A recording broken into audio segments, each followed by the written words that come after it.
Olá, tudo em paz com vocês?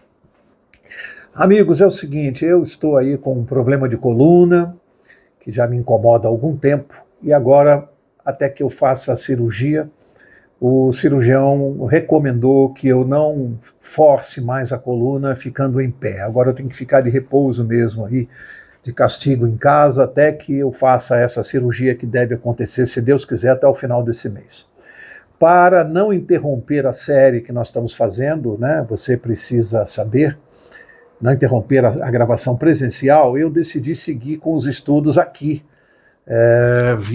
gravando aqui via online, né? Não tenho o costume de fazer isso, então me perdoem, eu não tenho prática com isso, é um instrumento ainda novo para mim, eu não estou acostumado a falar dessa maneira, tanto profissionalmente quanto na igreja. Eu gosto muito de falar olhando no rosto das pessoas, tendo um feedback, né?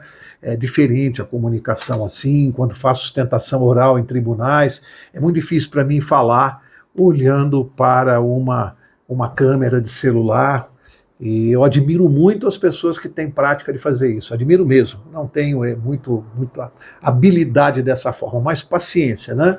É o que temos para o momento, então nós vamos seguir com os estudos desta maneira. Eu vou fazer esses estudos para disponibilizar todas as sextas-feiras, né, no canal da Igreja Central de Atibaia, mas eu vou procurar fazer estudos bem resumidos, bem objetivos, ou seja, a ideia é passar o básico sobre cada tema, para que seja um estudo rápido, objetivo, e a pessoa possa ficar com aquilo que ela precisa saber, né? Você precisa saber o básico, tá? E esse dia, nessa gravação aqui, nós vamos abordar um tema muito importante e eu vou fazê-lo dessa forma. Mas eu quero começar, antes de entrar propriamente dito no tema, eu quero começar lendo um verso bíblico que vai valer para qualquer estudo bíblico, qualquer um. Este verso aqui é fundamental, porque ele nos indica como é que funciona esse relacionamento de Deus com aquele que está estudando a Bíblia. Muitas pessoas perguntam assim, mas Mauro, tem gente que estuda a Bíblia e nunca aceita, tem gente que estuda e não entende. Mas esse verso aqui, ele pode ajudar a responder esse questionamento, que eu considero que, aceito que é importante mesmo. Então eu vou ler para você o que está no Evangelho de João, no capítulo 7 e no verso 17. Diz assim, acompanhe comigo se você estiver aí com a sua Bíblia. Se alguém quiser fazer a vontade de Deus, descobrirá se o meu ensino vem de Deus ou se falo de mim mesmo. Há uma condição aqui. Se alguém quiser fazer a vontade de Deus. Você entende? Para que Deus se revele a sua vontade, a sua verdade, há necessidade de uma condição dentro do coração do ouvinte. Está ele disposto a fazer a vontade de Deus, seja ela qual for? Antes de você começar a estudar, você vai abrir esse livro aqui com a disposição de fazer a vontade de Deus revelada aqui ou não? Ou você vai examinar, você vai ver se quer, se não quer, se você vai ter que abrir mão de coisas que você gosta, de desejos, de prazeres, porque o que a Bíblia está dizendo é muito sério. Quando a pessoa vem estudar este livro e não tem no seu coração a disposição de fazer a vontade de Deus, seja ela qual for, Deus não se revela a essa pessoa. Ele não vai compreender, vai ser mais fácil de ser manipulado, enganado por qualquer vento de doutrina. Quando se pergunta, mas por que tantas religiões, todas com a mesma Bíblia, pregando coisas diferentes?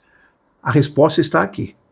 Aquele que vai para a palavra de Deus com a disposição sincera de fazer a vontade de Deus, Deus não deixará que ele seja enganado. Não deixará. Confie nessa promessa. Aquele que tem disposição sincera no coração terá a revelação da verdade. Com este dispositivo aqui em mente, nós vamos estudar o tema. Tá? Guarde isso. E o tema desse dia aqui é uma pergunta fundamental que está na Bíblia, no Evangelho de Mateus, no capítulo 21. É uma pergunta fundamental para a nossa salvação. Ela foi feita em várias partes da Bíblia, eu não vou ler vários versos, basta um, mas existem vários, que essa pergunta foi feita e ela tem que ser respondida. Mateus capítulo 21, a pergunta está no verso 10. E diz assim: entrando ele em Jerusalém, toda a cidade se alvoroçou e perguntavam: quem é este? Quem é ele? Aqui está se falando claramente que entrou em Jerusalém num burrinho, né? Num jumento. Todos sabem que é Jesus Cristo. E aí a pergunta é: quem é este, afinal? Quem é este que ressuscitou pessoas? Quem é este que pregava e enfrentou o sistema dominante? Quem é esse que mudou valores, princípios? Quem é esse que veio a este mundo para remar contra a maré daquilo que estava estabelecido? Quem é este que dividiu o tempo? Antes dele e depois dele. Antes de Cristo, depois de Cristo. Quem é este que já faz 2000 anos que se fala dele? Quem é ele, afinal? Antes de deixar a Bíblia responder, eu quero perguntar para você que está aí do outro lado. Quem é Jesus para você? Você já parou para pensar? Como você definiria numa única palavra ou numa única frase? Quem é Jesus para você? Você já se fez essa pergunta? Mas eu quero dizer para você que a resposta é fundamental, porque quem não sabe responder essa pergunta não entende nada do Evangelho. Se não souber responder quem é Jesus. Então aqui agora nós vamos passear um pouquinho pela Bíblia, para deixar que ela responda, né? Porque ninguém que está ouvindo esse vídeo, ou vendo, quer saber minha opinião. Minha opinião não interessa, tá? Interessa o que está aqui nesse livro, revelado neste livro. Vale para qualquer religião, filosofia, seja, está aqui, é a palavra de Deus que nós cremos. Como a palavra de Deus responde a esta pergunta fundamental? Vamos ver? Abre lá a sua Bíblia no Evangelho de Mateus, ainda estamos em Mateus, não é? Capítulo 16, eu vou ler aqui dos versos 13 ao 16. Vamos ver aqui esse episódio, como é que se responde a essa pergunta. Verso 13, Mateus 16, verso 13. Chegando Jesus à região de Cesareia de Filipe, interrogou os seus discípulos: quem dizem os homens ser o Filho do Homem? Então Jesus perguntou para os discípulos, quem ali do povo, como é que o povo respondia quem ele era? Qual era a opinião do povo a respeito dele? Quem ele era para aquelas pessoas? O que se comentava a respeito dele? Responderam, uns dizem João Batista, outros dizem Elias, outros Jeremias ou um dos profetas. Assim é que o povo via Jesus. Essa era a opinião deles sobre a pessoa de Jesus Cristo. Verso 15. Perguntou-lhes ele: e vós, quem dizeis que eu sou?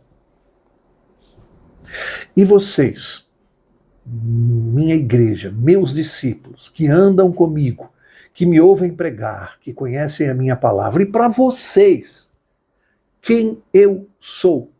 Para vocês. Olha a importância dessa pergunta, porque Jesus está fazendo essa pergunta para os seus próprios discípulos. Ele quer a resposta, ele quer que eu e você e toda a humanidade saibamos quem ele é. Ele quer que a gente saiba. Então ele faz a pergunta. Não fosse importante, ele não teria feito essa pergunta. E essa pergunta não estaria na Bíblia em outras passagens. Quem fez essa pergunta para Jesus também foi o apóstolo Paulo, né, quando ainda era Saulo. Caiu do cavalo em Damasco, viu lá o clarão, e ele disse: quem és tu, Senhor? Vários fizeram essa pergunta. E Jesus está fazendo essa pergunta agora, neste dia, para mim e para você. É para nós que ele está perguntando agora. Vamos ver a resposta bíblica, a revelação de quem é Jesus? Verso 16. Simão Pedro respondeu: tu és o Cristo, o Filho do Deus vivo. O Cristo, o Filho do Deus. Respondeu-lhe Jesus: bem-aventurado és tu, Simão Barjonas. O nome de Pedro, né? Original. Pois não foi carne e sangue que te revelou, mas meu Pai que está nos céus. Ou seja, Pedro, essa resposta não veio de você. Ela foi uma revelação do Pai através do Espírito Santo para que você pudesse revelar a minha identidade. Quem é Jesus? Filho dos Deus vivo. Nós vamos aprofundar isso um pouquinho mais aqui adiante, mas nós já sabemos que Jesus, aqui, como Filho de Deus, é um conceito diferente do nosso, do que é ser filho, no caso dele, especificamente dele, Filho de Deus. Vamos ver como é que João vai esclarecer isso melhor, vai explicar isso melhor para a gente, vai definir melhor o que é este Jesus que seria o Filho do Deus vivo. Seria não, é o Filho do Deus. Vamos ver a explicação dentro do conceito divino, como é que isso funciona. Então vamos lá para o Evangelho de João, no capítulo 1, muito conhecido, né? Mas vamos examinar com cuidado isso aqui e ver como João, um discípulo, como se sabe, muito próximo a Jesus, né? E aí, inspirado, ele escreveu o seguinte: no princípio era o verbo, e aqui eu quero rapidamente fazer uma parada, que João, quando pensou em escrever o Evangelho, eu acho que ele passou algum tempo meditando como é que ele começaria a falar de Jesus. E a ideia dele veio de começar a falar de Jesus lá no princípio. Esse verso aqui te lembra o quê? Gênesis 1:1. No princípio criou Deus o céu e a terra. Aqui ele começa. No princípio era o verbo estava com Deus e o verbo era Deus. Então ele usa aqui a ilustração do verbo. Estava com Deus, era Deus. Continua falando do verbo. Ele estava no princípio com Deus. Opa, esse verbo que ele está citando aqui estava lá no princípio da criação, com Deus. Todas as coisas foram feitas por meio dele e sem ele nada do que foi feito se fez. Opa, o verbo estava com Deus e o verbo é o Criador. Todas as coisas foram feitas por meio dele e sem ele nada do que foi feito se fez. O verbo é o Criador e estava com Deus. Aí nós chegamos ao verso 10, falando ainda do verbo. Diz assim, estava no mundo, o mundo foi feito por meio dele, confirma, o Criador, mas o mundo não o conheceu. A gente começa já a descobrir quem é o verbo, quem é que veio aqui a este mundo. Mas, na verdade, o verso 14 vai esclarecer mais ainda, vai avançando. Olha só, o verbo se fez carne, opa, o verbo, o Criador, que estava no princípio com Deus, que o mundo não o conheceu, se fez carne, habitou entre nós, vimos a sua glória, a glória como do unigênito do Pai, cheio de graça e de verdade. Agora começa a ficar claro quem é o verbo. Esteve aqui no mundo, habitou entre nós, estava com Deus na criação, é Criador, é o Criador. E aí o verso 18 arremata o assunto porque diz, ninguém nunca viu a Deus, mas o Deus unigênito, opa, quem é o verbo? O verbo é Deus. Que está ao lado do Pai é quem o revelou. E nós temos então aqui uma das razões, existem outras, uma das razões pelas quais Jesus veio a esse mundo num plano que foi traçado lá desde a eternidade, né? Isso está lá em Apocalipse, no capítulo 3, desde a fundação do mundo, já havia um plano para resolver a questão do pecado. Eu não vou me deter aqui, porque isso foi objeto de estudo anterior nosso aqui nessa mesma série. E você pode, entrando no canal, ver esse estudo sobre a questão da criação, tá tudo lá para você estudar. Então Jesus veio aqui, dentre outras coisas, veio revelar o Pai. Ele é o Deus unigênito, preste atenção. O Deus unigênito. A Bíblia esclarece a resposta. Quem é ele? Quem é este que veio aqui, fez milagre, ressuscitou pessoas, curou, pregou contra o sistema, morreu na cruz? Quem é ele? A Bíblia diz que ele é Deus. Muda alguma coisa para você? Saber que este autor desta palavra, quem esteve aqui, quem pregou, é o próprio Deus? Muda alguma coisa para você que talvez pensasse que ele fosse um ser iluminado, um profeta, uma pessoa do bem, enfim, tem várias definições, mas muda quando você sabe que não, ele é muito mais do que tudo isso. Jesus é o próprio Deus. Eu passo a ler a sua palavra, e fiz isso a partir do momento, há 28 anos atrás, que isso me foi ensinado, eu passo a ler essa palavra aqui de maneira muito diferente, porque agora eu estou lendo a palavra de Deus. O que Jesus ensinou é o que pensa Deus. Ok? Isso é uma coisa que está muito clara aqui na Bíblia. E você quer ver mais? Você está em João. Vamos avançar aqui para João capítulo 14. Versos muito conhecidos nossos, mas veja a importância do que está aqui. No capítulo 14, o verso 6 é muito conhecido, mas às vezes as pessoas não atentam muito, né? O perigo dos versos que a gente já conhece de cor é que a gente às vezes passa a não prestar muito mais atenção nesses versos. Perigo, porque esses versos ainda, por mais que a gente os conheça, são versos que têm muita revelação importante, que tem sempre que ser, esses versos têm sempre que ser revisitados. Tá bom? Então vamos ver João 14,6, diz assim: respondeu-lhe Jesus, eu sou o caminho, a verdade e a vida. Observe, ele não diz que ele tem o caminho, tem a verdade, que ele tenha a vida. Não, ele diz que ele é o próprio caminho, a verdade e a vida. Jesus é a vida, por isso que ele pode nos dar a vida e vai poder nos ressuscitar para nos devolver, mas então vida eterna. Mas ele não parou aí, ele disse assim: ninguém vem ao Pai senão por mim. É um único método de salvação, não existe outro. Não existe outro, não adianta orar para quem quer que seja. O único caminho para chegar ao Pai, entre outras palavras, a salvação, a vida eterna, é por meio de Jesus Cristo, o nosso Salvador. Através do sacrifício que ele fez na cruz por mim e por você, por motivos que a gente já estudou nesta série. Portanto, Jesus, Deus, é o único caminho. E agora, você está no Evangelho de João, no 14, nós lemos o verso 6, leia comigo o verso 9. Leia o verso 8 primeiro. Verso 8, João 14, 8. Disse-lhe Filipe: Senhor, mostra-nos o Pai e isso nos basta. Olha a pergunta que ele fez para Jesus. Jesus, mostra-nos o Pai, mostra-nos Deus, que é o que nós queremos saber. Observe a resposta de Jesus Cristo. Ele disse: há tanto tempo estou convosco e não me conheces, Filipe. Quem me vê, vê o Pai. Como tu dizes, mostra-nos o Pai. Jesus é a revelação de Deus. Eles estavam diante do próprio Deus a conversar com Jesus.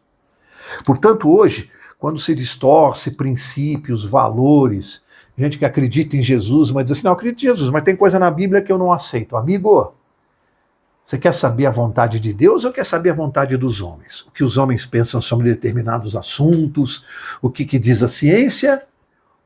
Ou em matéria de princípios e valores morais, você prefere ouvir o que Deus pensa? Alguns questionam: ah, mas Deus aprova isso, aprova aquilo. Não aprova não, tem muita coisa que ele não aprova, porque a vontade de Deus está aqui, neste livro. Jesus disse: quem me vê, vê o Pai. O que eu falo é a própria palavra do Pai. O que eu vim aqui fazer é revelar o que o Pai pensa sobre esses assuntos. Então, querido, você quer saber sobre matéria moral, espiritual? Olhe para Jesus, preste atenção no que ele disse e ensinou, porque é o próprio Pai, é o próprio Deus. Não coloque nas palavras de Deus coisa que ele nunca disse. Não atribua a Deus pensamentos e filosofias que ele nunca defendeu. Pelo contrário, condenou expressamente. Agora, você quer defender filosofias, opiniões, ideologias? Bom, aí você pode, se você quiser acreditar nos homens, só que a sua decisão tem consequências, vai ter um preço em termos de eternidade, né? Neste mundo você tem livre-arbítrio para decidir o que você quiser. Deus te deu essa vida para você fazer o que você quiser com ela. Agora, vida eterna é um privilégio, é uma graça, é uma bênção, é um presente para quem acredita na palavra de Deus. Não cobre de Deus uma vida eterna se você não segue a sua palavra. Porque a palavra de Deus é garantida àqueles que seguem o que está aqui nesse livro, que é a instrução de Deus. Eu quero seguir. No livro de Hebreus, existe algo misterioso, fantástico. a respeito de Jesus. Hebreus capítulo 10, verso 5, diz o seguinte: pelo que ao entrar no mundo diz, sacrifício e oferta não quiseste, mas corpo me preparaste. Por que esse verso é importante? Pensa aí, Jesus é Deus. Algumas pessoas têm dificuldade de compreender esse mistério, né? Mas ele é Deus. E Deus revelou na sua palavra aquilo que ele entende que nós podemos compreender, que está ao alcance da nossa mente finita, mas ele decidiu revelar o básico para a nossa salvação. Mas ele próprio diz na sua palavra, se você for ler lá, não precisa ver agora, lê lá Deuteronômio 29, já está escrito lá, as coisas reveladas nos pertencem, mas existem mistérios que pertencem a Deus, as coisas encobertas, né, como diz Deuteronômio, elas pertencem a Deus, então significa que existem coisas que Deus decidiu não nos revelar. Por quê? Porque ele quer esconder da gente? Não. Porque ele sabe que a nossa mente, neste mundo com o pecado, não tem condição de compreender. Uma destas coisas é o mistério da encarnação de Cristo. É um mistério.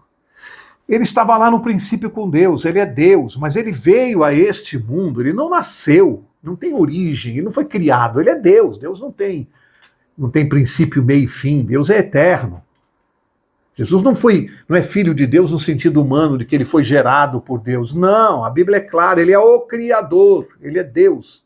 Ele tem todos os atributos de Deus. Eu não teria tempo aqui para ler todos os versos que tratam desse assunto, mas está tudo lá na Bíblia. O objetivo aqui é um estudo básico, simples. Portanto, ele como Deus, imagine, nasce do ventre de uma virgem, mistério, milagre, é Deus que só pode fazer essas coisas.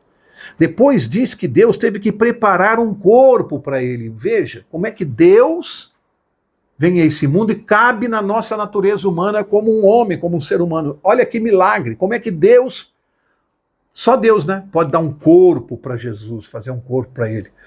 Então entenda isso, foi o único ser do universo que tem duas naturezas. Duas. Divina, ele é Deus, nunca perdeu a sua natureza divina. E ele é humano. Ele tem as duas naturezas, a Bíblia está recheada de versos que falam sobre esse assunto, e a gente pode aprofundar isso depois melhor num outro estudo, tá? Mas ele é Deus. Deus teve que preparar um corpo para ele, para que ele tivesse a natureza humana. Inexplicável isso, as duas naturezas. Uma coisa a Bíblia deixa claro, ele nunca usou os seus atributos divinos em benefício próprio. Não, isso ele nunca fez. Ele sempre usou os atributos divinos em benefício do homem, para a nossa salvação. Sempre. Ele curou, ele ressuscitou em prol do homem. Ele não usou para ele mesmo, tá? Agora, é fantástico quando a Bíblia diz que Deus preparou um corpo para Jesus, para que ele pudesse ter aqui a humanidade e vivesse no nosso meio. Eu quero começar a encerrar. Vamos aqui para o penúltimo verso desse estudo, tudo que está lá em Lucas, capítulo 23. Vocês estão vendo que eu ainda não tenho muito trato com essa forma de fazer estudo bíblico, né? Às vezes eu fico aqui meio tropeçando nas palavras, né?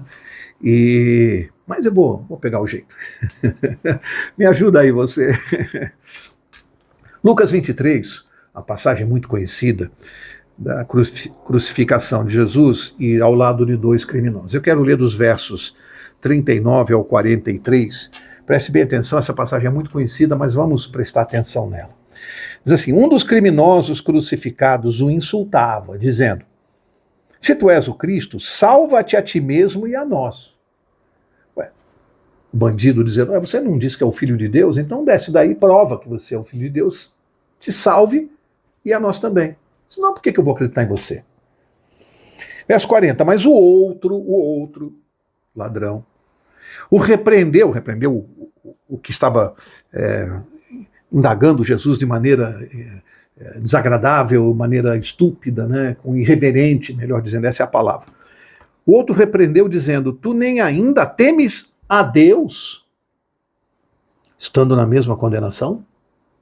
Quem ele identificou que estava morrendo ali na cruz do centro? Ele disse: tu nem ainda temes a Deus? Veja, por obra do Espírito Santo, foi revelado para aquele ladrão que estava morrendo ali, um bandido da pior espécie, senão não estava morrendo crucificado, foi revelado para ele que aquele que estava morrendo ali era o próprio Deus. Ele entendeu quem era Jesus. Tanto que ele diz assim no verso 42, então disse, Senhor, lembra-te de mim quando entrares no teu reino. Ele sabia quem era Jesus. Deus que voltaria no seu reino.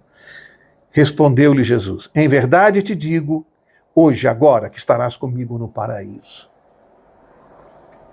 Sabe por que Jesus respondeu isso para esse ladrão? Não é porque ele ficou bom, não. A Bíblia não está dizendo que ele ficou bom. Alguns acreditam que chamam até de bom ladrão. Não foi nada disso. Ele apenas entendeu e claramente, ao olhar para Jesus, o que nós temos que entender. Nós não somos bons, não. Nós somos maus. Nós temos uma má natureza, uma inclinação para o mal. Romanos 8:7. A nossa inclinação para fazer coisa errada, é a natureza do pecado que está dentro da gente. Ele descobriu que ele era muito ruim, que ele precisava de um salvador, e que aquele que estava morrendo ali morria no seu lugar, no lugar dele. Foi isso que o salvou. É reconhecer a sua natureza e a sua dependência de um salvador. E ele olha para outros, você nem assim temes a Deus. Incrível, né?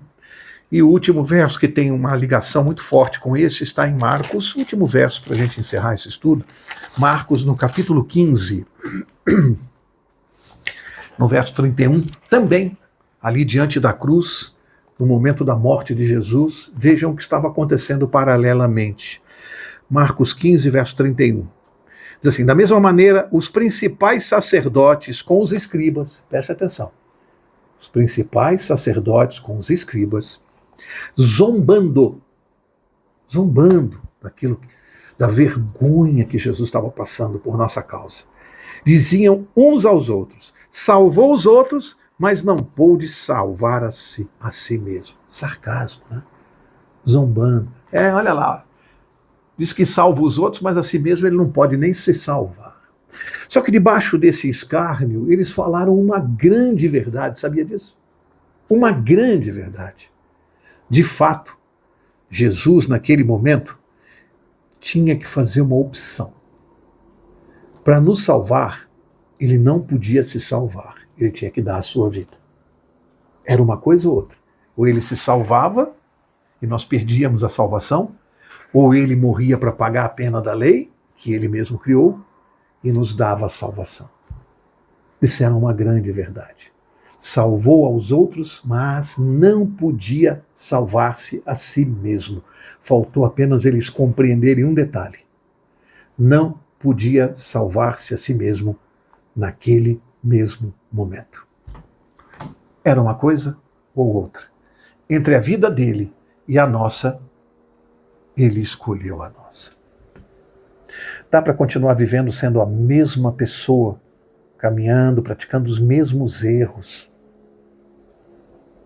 sabendo que Deus andou neste mundo aqui, veio aqui e morreu no nosso lugar? Dá para ser a mesma pessoa? Eu quero deixar com vocês essa reflexão. Pense bem, sabendo disto, se é possível continuar sendo a mesma pessoa.